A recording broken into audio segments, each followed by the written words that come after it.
ಜಯಮ್ಮನ ಮಗ ವಿಜಯ್, ಜಯಲಲಿತಾಗಾಗಿ 10 ಕೆಜಿ ಕಳೆದುಕೊಂಡ ಶರಣ್.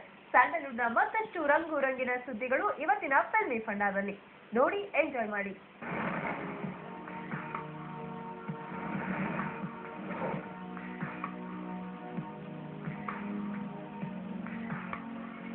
ನಮಸ್ತೆ ಇಂಡಿಯಾ.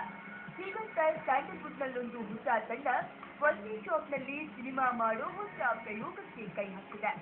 ನಿರ್ದೇಶಕ ಚಂದು ಶಿಷ್ಯ ಗುಣವಂತ ಮಂಜು ಈ ಪ್ರಯತ್ನಕ್ಕೆ ಮುಂದಾಗಿದ್ದಾರೆ. ಮಂಜು ಒಂದೇ ಸ್ಪಾಟ್ ಅಲ್ಲಿ 1.5 ಗಂಟೆ ಒಂದೇ ಟೇಕ್ ನಲ್ಲಿ 90 ನಿಮಿಷದ ಸಿನಿಮಾ ಚಿತ್ರೀಕರಿಸ್ತಾ ಇದ್ದಾರಂತೆ. ಒನ್ ಶಾಟ್ ಸಿನಿಮಾದಲ್ಲಿ ಎಂಟರ್ಟೈನಿಂಗ್ ಎಲಿಮೆಂಟ್ಸ್ ಏನು ಕಮ್ಮಿ ಇರುವಂತೆ.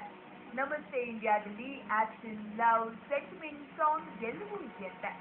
ನಮಸ್ತೆ ಇಂಡಿಯಾ ಸಿನಿಮಾವನ್ನ ಕಂಪ್ಲೀಟ್ ಹಂಪಿಯಲ್ಲಿ ಶೂಟ್ ಮಾಡಲಿದ್ದಾರಂತೆ. ಚಿತ್ರದ ನಾಯಕರಾಗಿ ಸೈಕೋ ಧನುಷ್ ಕಾಣಿಸಿಕೊಳ್ಳಲಿದ್ದು, ನಾಯಕಿಯಾಗಿ ಮೈತ್ರಿಯಾ ಇದ್ದಾರಂತೆ. ಈಗಾಗಲೇ ನಾಟಕ ಪ್ರಾಕ್ಟೀಸ್ ಮಾಡಿದಂತೆ ಸಿನಿಮಾ ಪ್ರಾಕ್ಟೀಸ್ ಮಾಡ್ತಾ ಇರೋ ನಮಸ್ತೆ ಇಂಡಿಯಾ ಟೀಮ್ ಗಿನ್ನೆಸ್ ದಾಖಲೆ ಮಾಡೋ ಹಾಕಿರುತ್ತೆ. ಮಾಲಿನಿ ಡಿಆರ್ ಶಿವಕುಮಾರ್ ಗೌಡ ನಿರ್ಮಾಣವಿರೋ ನಮಸ್ತೆ ಇಂಡಿಯಾಗೆ ಜೋಗಯ್ಯ ನಂದಕುಮಾರ್ ಕ್ಯಾಮ್ರಾ ಹಿಂದೆ ನಿಲ್ಲಲಿದ್ದಾರಂತೆ. ಚೊಚ್ಚಲ ಸಿನಿಮಾದಲ್ಲೇ ದಾಖಲೆ ಮಾಡಲು ಹೊರಟಿರೋ ಮಂಜು ತಾಂತ್ರಿಕವಾಗಿ ಗಟ್ಟಿ ತಂಡವನ್ನೇ ಕಟ್ಟಿಕೊಂಡು ಸಿನಿಮಾ ಮಾಡಲು ಹೊರಟಿದ್ದಾರೆ.